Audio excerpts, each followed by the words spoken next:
Les manipulateurs les plus dangereux ont un point commun. Ils ne ressemblent jamais à des manipulateurs. Au contraire, ils paraissent souvent gentils, attentionnés, serviables, parfois même aimants. Et c'est précisément ce qui les rend si difficiles à repérer.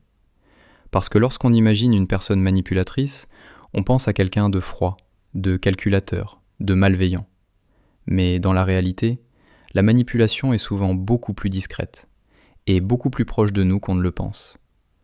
Aujourd'hui, vous allez découvrir les 5 signes qui montrent que quelqu'un essaie peut-être déjà de vous manipuler, sans que vous le voyiez.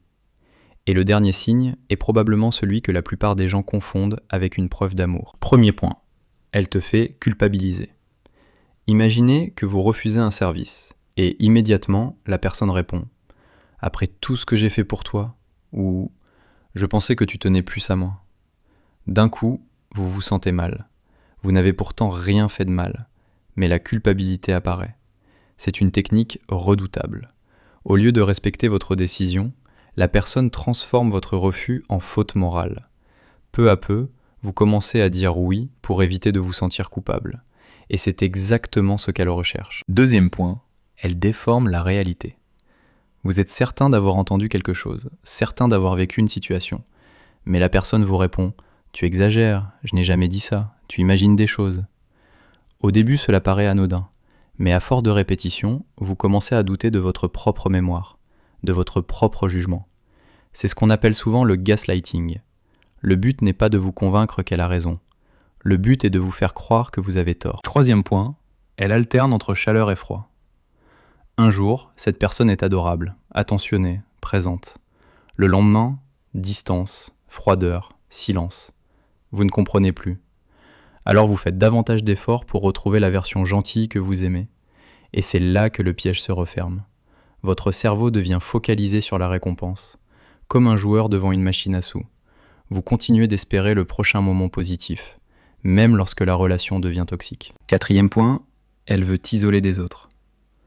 Les manipulateurs savent une chose, une personne entourée est plus difficile à contrôler. Alors progressivement, ils créent des tensions. Ils critiquent vos amis, votre famille, vos collègues. Ils vous répètent « Eux ne te comprennent pas. Eux ne veulent pas ton bien. Moi seul suis là pour toi. » Petit à petit, votre cercle se réduit. Et plus vous êtes isolé, plus vous devenez dépendant de leur influence. Cinquième point, elle te donne l'impression de lui devoir quelque chose. Voici probablement la technique la plus discrète. La personne vous aide, vous rend service, vous offre son soutien, et tout semble parfaitement normal, jusqu'au jour où elle réclame quelque chose en retour. Et là, vous réalisez que rien n'était totalement gratuit. Le problème n'est pas l'échange, le problème est la dette invisible.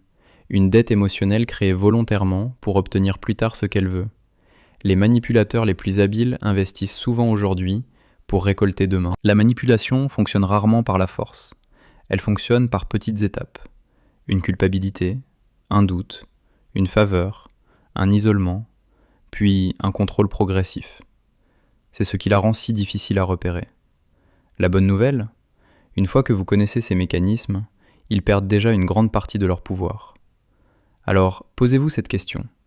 Avez-vous déjà rencontré quelqu'un qui utilisait l'un de ces signes? Ou, plus inquiétant encore, êtes-vous en train de le vivre en ce moment sans l'avoir remarqué?